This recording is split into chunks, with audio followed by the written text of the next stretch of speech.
Welcome to For the Health of It. I'm your host, Corian K. Paget, and this is your number one source for all things sports, health, and fitness related. Oh, hold on, Coach. What does For the Health of It stand for? Good question, Austin. The four and For the Health of It stands for our four principles, which are mindset, movement, nutrition, and recovery. Okay, cool. Let's do it for the health of it then. Welcome to another edition of For the Health of It. I'm your host, Corian K. Paget, and today I have with me the Mississippi Muscle himself, Andrew Crumbly. How you doing, Mr. Crumbly? How's it going, man? Appreciate it having me. Everything's good over here, man. How you doing? I'm doing quite well. Doing quite well. Andrew, I know you. Went to Ocean Springs, and I know you're from that area, or you lived in that area. But are you from the Gulf Coast? No, actually, man, my dad was in the military. Um, I think he enlisted in some time in the early '80s, and I was actually born in Germany, and but my family is rooted in Laurel, Mississippi. So I'm very familiar with the Laurel, Hattiesburg area, and then say in 1990 we moved to North Carolina, Okay. where I spent about 10 years there from like the 1990 up until 2000. And then we packed up and moved down here to Ocean Springs, and Ocean Springs High School is where I graduated Okay. Good deal. in Good deal. 2003. All Mm-hmm. right. So did oh, I didn't mention, but Andrew, Mississippi Muscle is a bodybuilder. Uh, Before you started bodybuilding, were you into sports?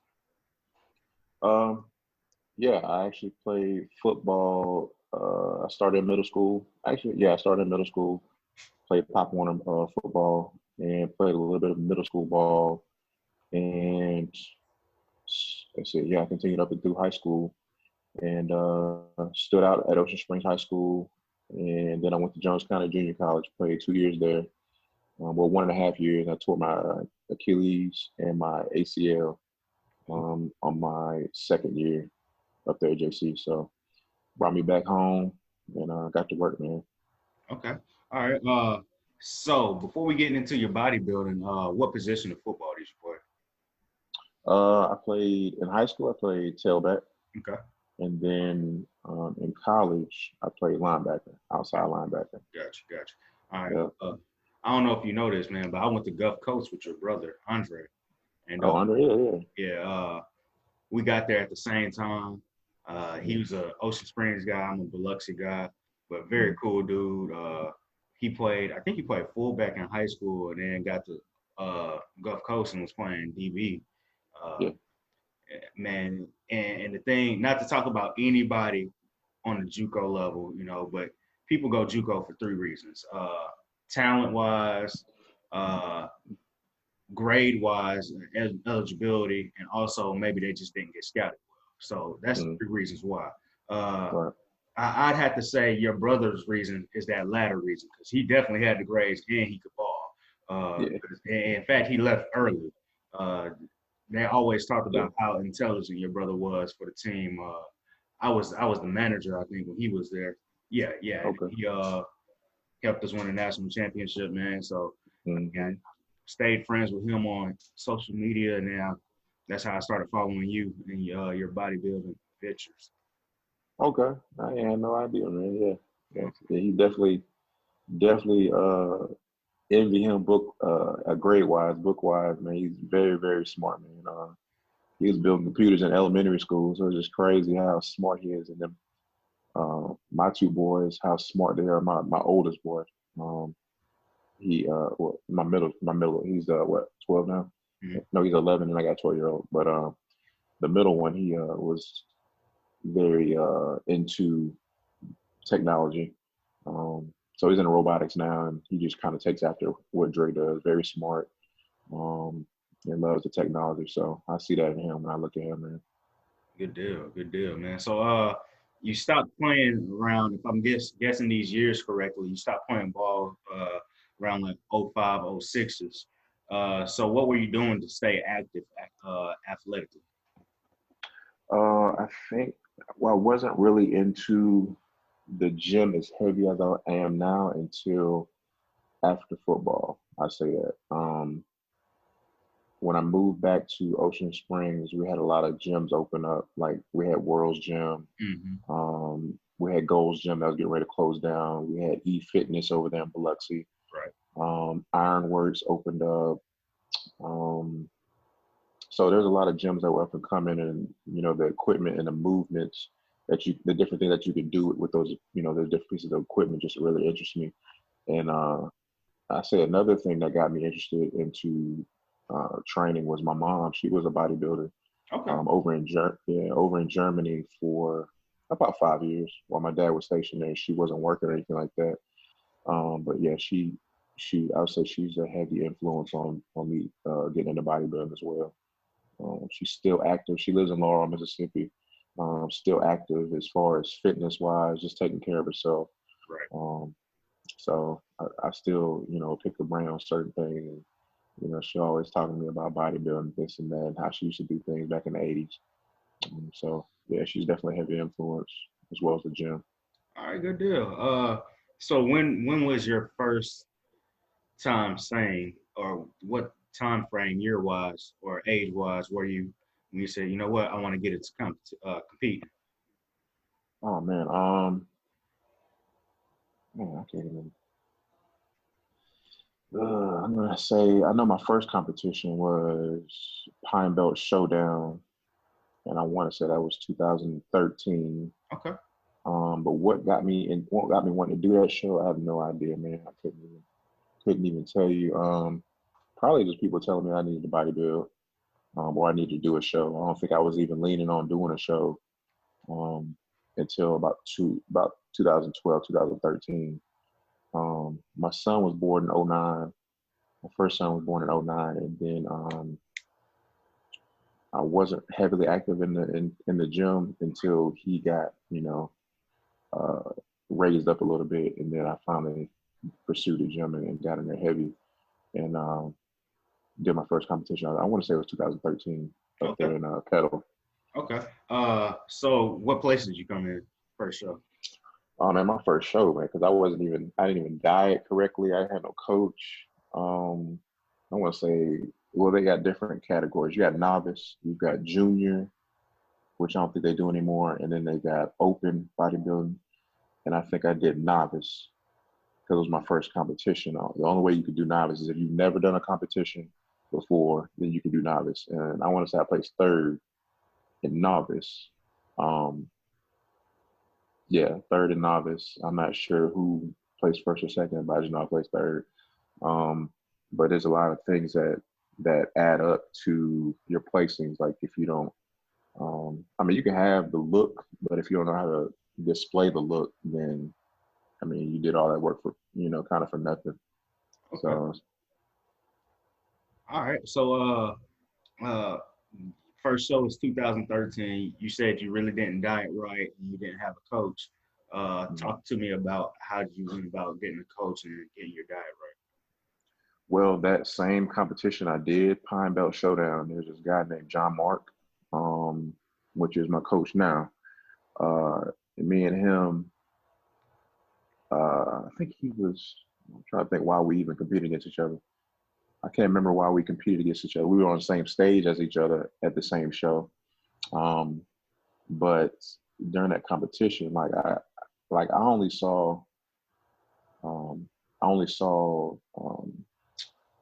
only knew of competitions off of what I saw off of like YouTube and things like that. So you see these guys on stage battling it out, fight for first, second, and third. They're rubbing elbows, bumping elbows. So if you look at like YouTube and you see competitions, you'll see them up there, really battling out there, bumping elbows and whatnot. So that's all I knew. And this guy named John Martin, which is my coach now, he was right next to me, and he was like the hometown favorite. Gotcha. He's still the hometown. He knows everybody. Will talk to everybody. And I'm up there. We're not even neck to neck, man. He's just like, he got these big broad shoulders. He got a big back, and I'm up there like like I said, novice, and I'm bumping elbows with him.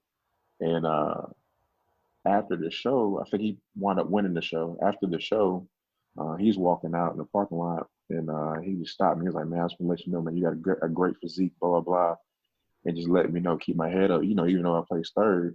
Right. And keep your head up, blah blah. We always have just stayed in touch ever since then.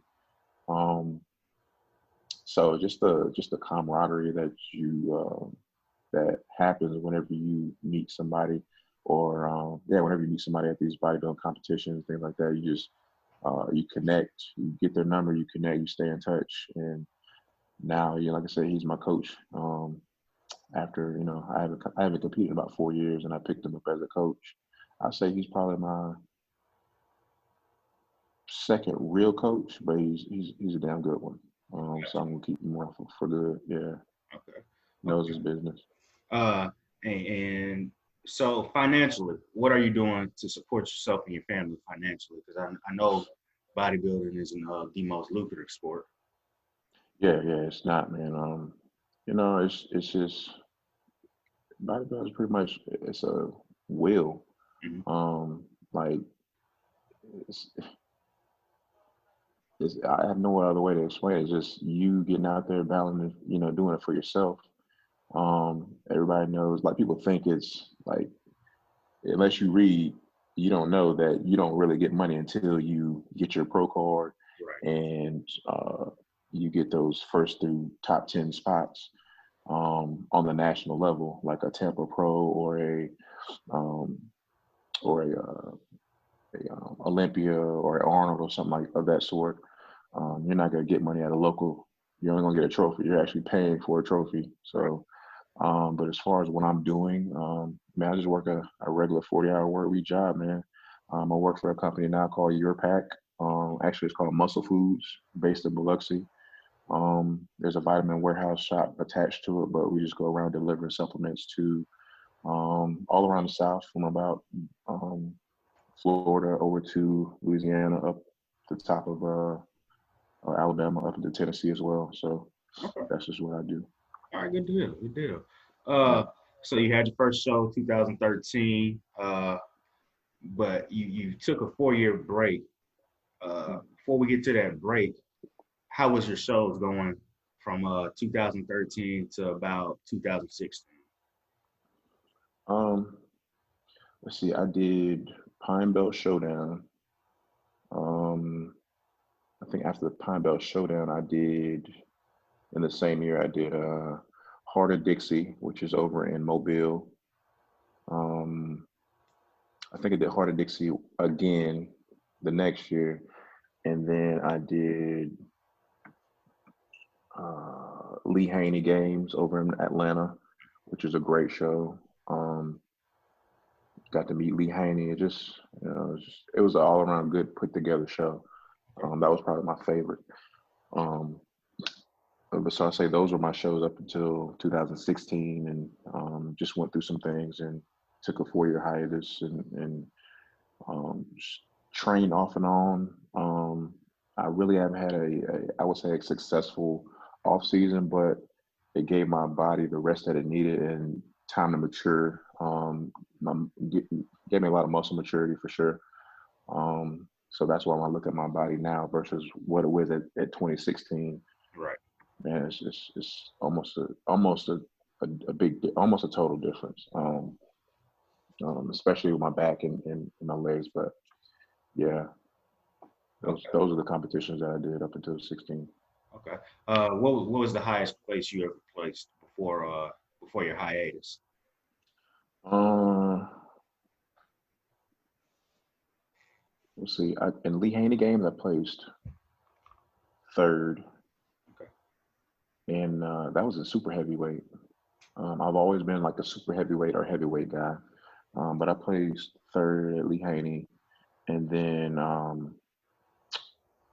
placed first. I would say first. I Yeah. placed first. I haven't won a show up until this year, but up until 16, Mhm. yeah, I placed first. All right. Uh, let's keep moving forward. You took a 4-year break. Can you go into that a little bit? Yeah. Man, let's see, what was I doing for 4 years?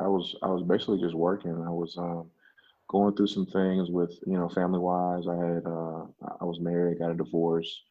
Um, married and divorced with two boys was real tough. So I couldn't really do a lot. Um, like I said, it costs a lot to do these shows. Right. But I really just, at the beginning of 2020, I made up my mind. My mind was right at the beginning, like January 2020, my mind was right. And I just said, I got it, I'm ready to get back to it. And picked up my coach and we got rolling. But yeah, those 4 years, I mean, I really can't say much about them. It was just, I was training, but not, I was training to maintain. Right. Was I eating properly? No, I was eating a lot of junk. But it's just a flick of a switch in January and got my mind right, man. Okay. So January comes in, you're committed to training, you're getting your diet right, you're training right, you got your coach, and then the pandemic happens. Are you afraid that your show may get canceled? Tell me your thought process going on during that. Oh man, it's been 2020 has been interesting, man. So I don't think we started hearing about COVID, and I didn't start hearing about COVID until maybe end of February. Right. And I wasn't even thinking about gyms being shut down, and just kind of just snowballed. I mean, I already knew what I was going to do if the gyms had shut down, as far as where I was going to go lift at and things like that. There was one gym that thankfully allowed me to train on a regular basis just because I was an existing member. Mm-hmm. But as far as shows, I had a show mapped out in April. That got canceled. It was some show in Louisiana. Okay. That got canceled. I think I was all the way down to like 3 weeks out, and then they slashed that show, and then so we had to regroup, and I think we should wind up shutting it down, and then getting back on prep maybe 3 weeks later for getting ready for Battle on the Gulf Coast. And that was the one that was supposed to be at Ironworks, right? Or not? Yeah, but sponsored by them. Yeah, that was at Hard Rock. Right. And they wound up, so we was training for that show, and then they moved that one back a whole month. So that gave me another 4 weeks. So I think we were looking for a different show instead of Ironworks or something in between, just so because I was so far conditioned and ready for a show. I was trying to find something I could do then, and then go ahead and do Ironworks a month later. But those shows were getting canceled left and right. So Ironworks wound up being, I think it was in July, end of July. And then we got within like 3 weeks, and that got canceled again. And then finally, John Mark had told me that there was a show, Clash at the Capstone in Tuscaloosa, that was definitely going to go on. They had good safety precautions. As far as the seating, like I think it was like 1,000 seat house. They only allowed 300 spectators. Oh, nice. So yeah, they took some of the seats out and gave everybody like a 6 foot distance. Right. So they had some pretty good precautions in place. Shows nowadays, like these pro shows, you'll see them. Some competitors are on stage with masks on. Right. Or they may make you have a mask on back of house, back behind the stage. Right. Until you get on stage, you can take your mask off and then you put it back on. So these NPC shows are taking it very serious and making it, comfortable for competitors to go ahead and compete. So there's the New York Pro. They actually are going to move it down to Tampa. Because of the Tampa Pro that they had that show run successfully, so I think they are going to move that New York Pro down there to Tampa and run it the same way. But yeah, as far as the shows getting pushed back, so far, a lot of the shows, I haven't heard of any more cancellations. I say that. Right. Now we're getting into national season, right. Where the local competitions are still there, but it's like you qualify with these local shows. Now it's time to get to the national shows. So that's where we're at. So they're all looking to run full steam ahead and for these competitors. So. Okay. Looking forward to it. All right. Before we go into your actual competition in Tuscaloosa, I want to talk about me and you DM'd each other recently, and you kind of broke it down for me, and kind of want you to do that for my listeners also. So there's Okay. there's local shows, and then just tell me the breakdown of like Okay. the shows. Yeah. So you've got your NPC, Hmm. which is the National Physique Committee.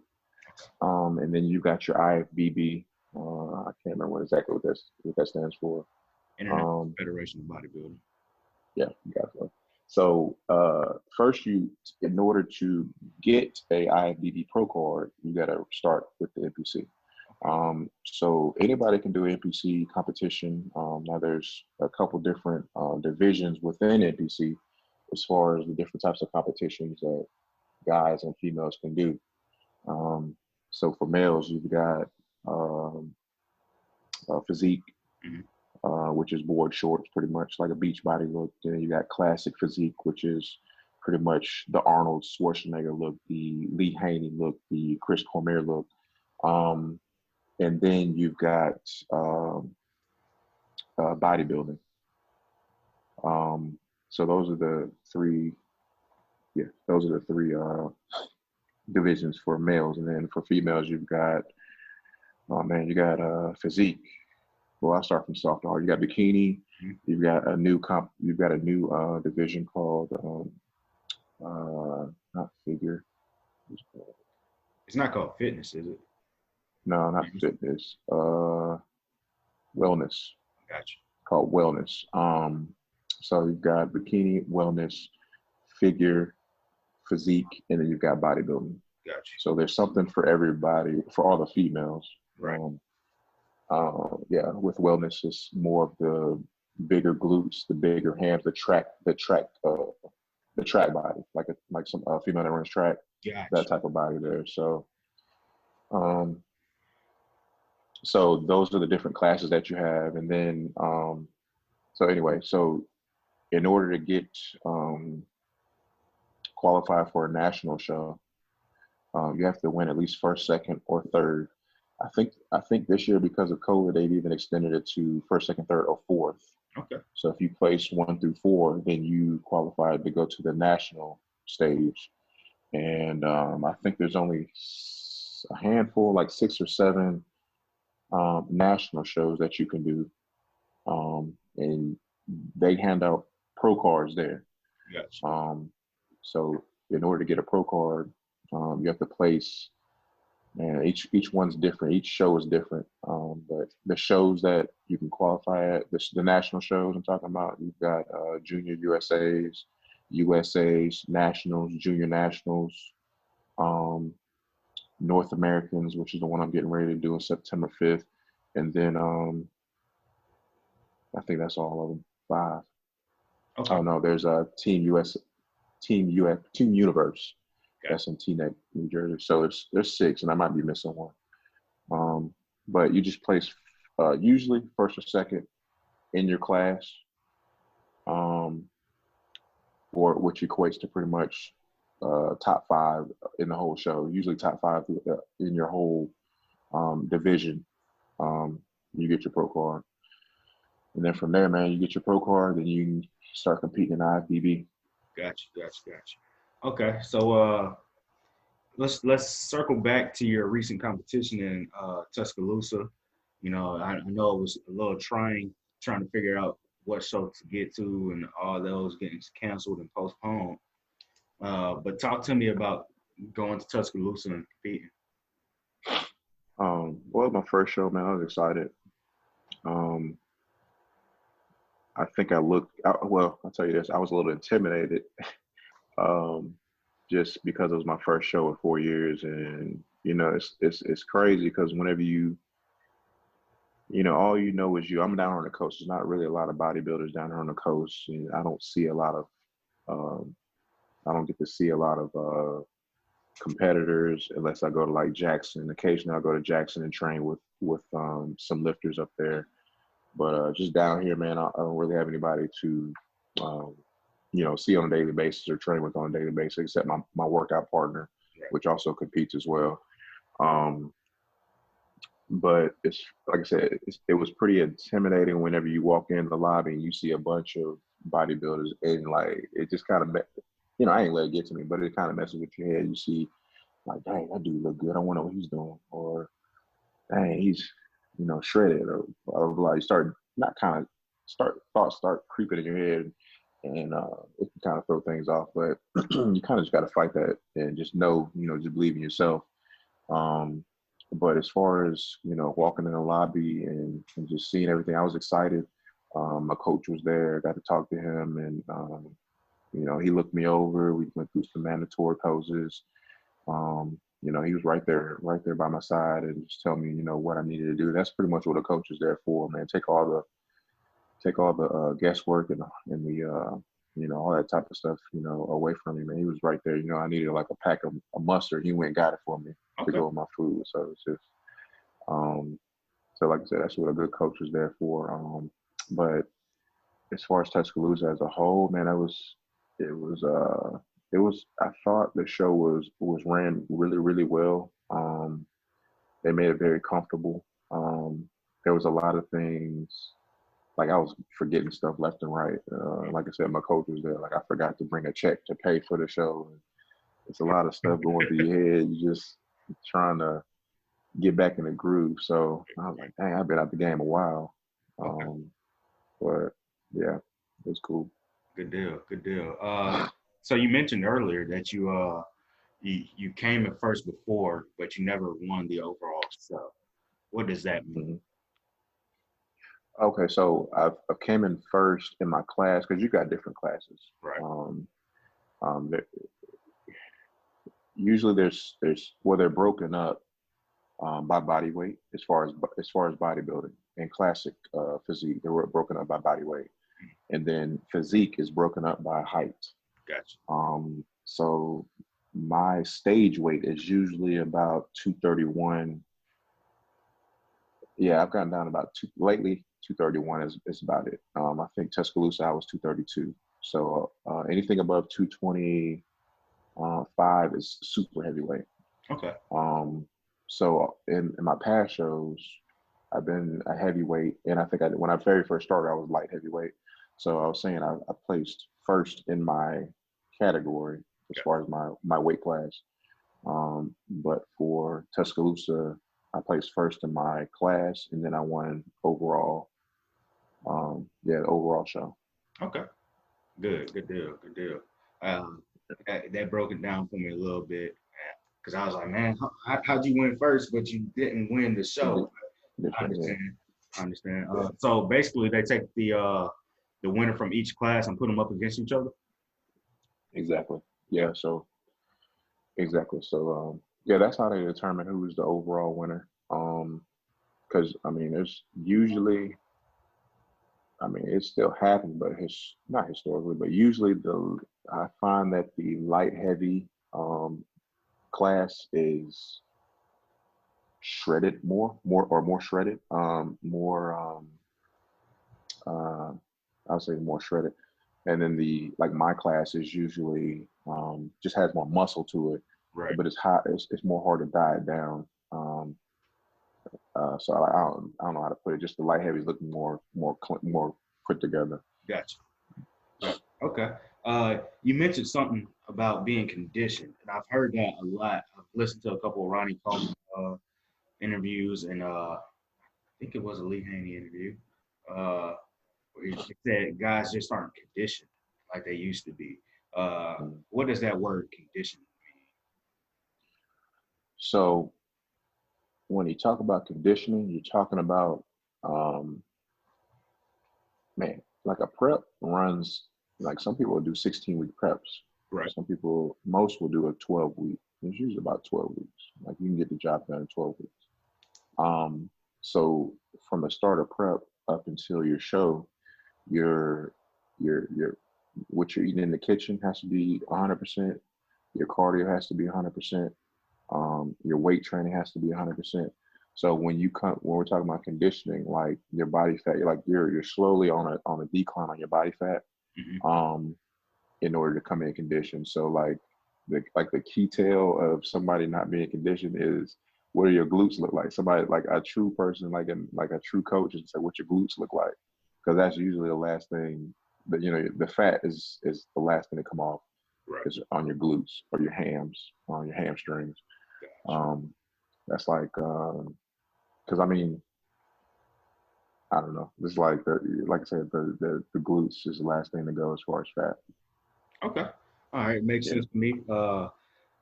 Before I get you out of here, man, I got a couple of things I want to ask you about, man. I've been following you for a little while now, so I know we have something in common besides the bald head. Carolina Panthers. What's up with that game? Oh man, I keep scratching my head, bro. I don't know. Like we just got rid of. I mean, whenever we get rid of people, I'm like, maybe it's time to go. I'm like, dang, it's so hard to get rid of what worked. Like we were so well put together. Right. It's just crazy, man. When I see a clip come across my phone saying we got rid of such and such or whatnot. But as far as our team, man, I don't know. I think our backfield is going to be straight as always. I don't know about Teddy Bridgewater as far as. Yeah, I'm not expecting Teddy to take us to the promised land at all. And yeah, it's weird though, because you got a guy like McCaffrey. I'm like, I mean, he's basically going to be wasted because if you look at the average running back's career span, 5 years, you got a good running back, and then it tapers off. Yeah. Hopefully he's a little different, man. We'll see. Hopefully run his man to the ground, right? And we're gonna be no good. Man, I just look at we had Davis and Kuechly, and I mean Kuechly, he's got to do what he got to do. But man, we had a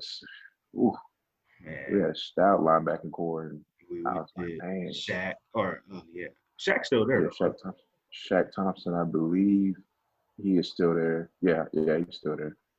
I'm not sure what our secondary is like. I know what's the name is leading our cornerbacks, Jackson. I say Jackson.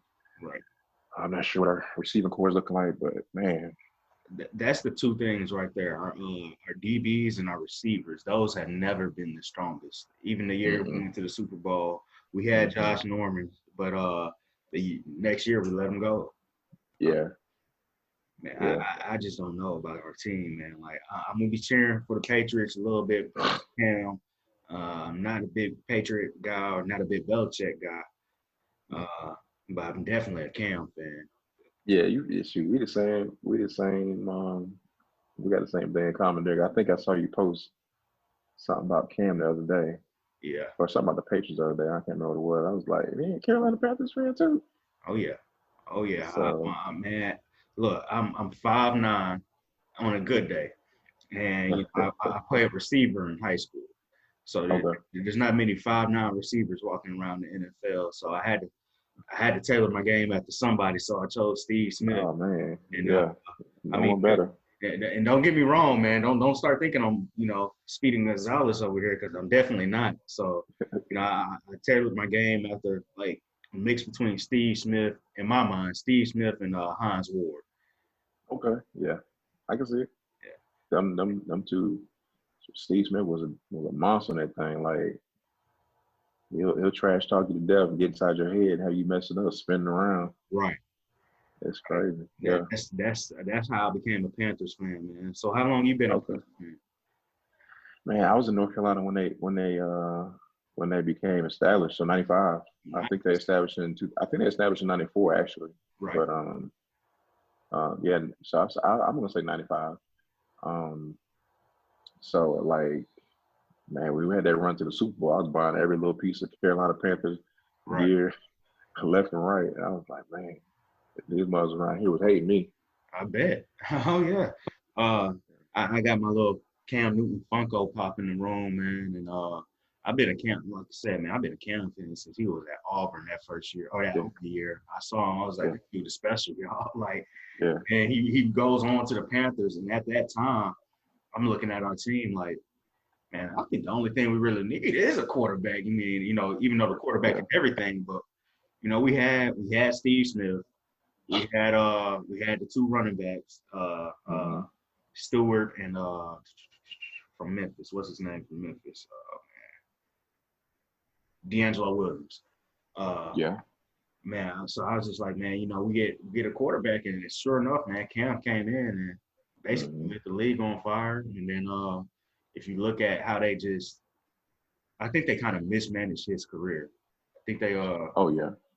they tried to make him do too much. Mm-hmm. They took everything away from him, and he won the MVP, took us to the Super Bowl, but yeah. Had he had D'Angelo Williams, who I think D'Angelo Williams was still in the league in 15, on the NFL, it might have helped us. Steve Smith definitely would have helped. I think he might have just retired right after that, or right before that. But man, I don't know. Yeah, I don't know about our Panthers, man. Yeah, I wish they would have had. I wish they had more time. I wish they had more time for them to be, teammates a little bit. But yeah, I think we had Tolbert as a fullback. We had who else was in the backfield? We had three backs at a time. Yeah, we had it was Tolbert for sure, D'Angelo Williams, and Jonathan Stewart. I remember those three for sure. Mm-hmm. What was McCaffrey playing with? McCaffrey came in with Stewart. I think like Stewart's last year. Last year, yeah, that's right. So he kind of handed over the reins there. Cause McCaffrey was he was doing what Stewart was doing. So right, that's why they let him go. But then they had Julius Peppers, and then on top of that, they let Ron Rivera. I don't think that was a good move, man. I don't either. I don't think that was a good He move. did so much for that community. I mean, I'm not living in Charlotte, but I just from the outside looking in, I think he did so much for that community and meant so much to that community. The way they let him go. I mean, they did get a new owner, so it's only so much to expect with the new owner. He's not attached to anybody. He needs. He wants his own Super Bowl run. Mm-hmm. So I guess that's only fair. Yeah, I'm like, man, I'm guessing we'll see what they'll do. Like, I don't expect anything to happen this in the first first year for sure, just because of what's going on with COVID and all that. I don't even know how to even have a season this year. Like, I don't understand. I don't understand how they do. I know they just canceled. I think they just canceled NCAA football, didn't they? Had you heard anything about that? Nah, man. Is this breaking news? I thought it was I seen MAC, whatever the MAC is. They canceled their football season. Okay, I could be wrong. I'm gonna speak then. But I know Southern Miss has switched this schedule up because so many of their opponents have canceled their season. So okay, yeah, I think that was MAC. Okay, all right, man. I thought you had some breaking news for me, man. I was check this episode early. Backtrack. Oh man, but Andrew, we appreciate you being on, man. Before you get out of here, you got any shout outs or shout out your social media? Yeah, man. I'm only on Instagram. Instagram is Mississippi_Muscle. I believe it's Mississippi_Muscle. It might be all together, but I'm gonna go with Mississippi_Muscle on Instagram. I don't have any other handles, so that'd be it, man. Okay, good deal, man. This show actually comes out after your show in September, so I wish you best of luck before then, and hopefully I can edit it and say you're the winner before this drops, man. But I appreciate you coming on. This is another episode of For the Health of It. Appreciate it, man.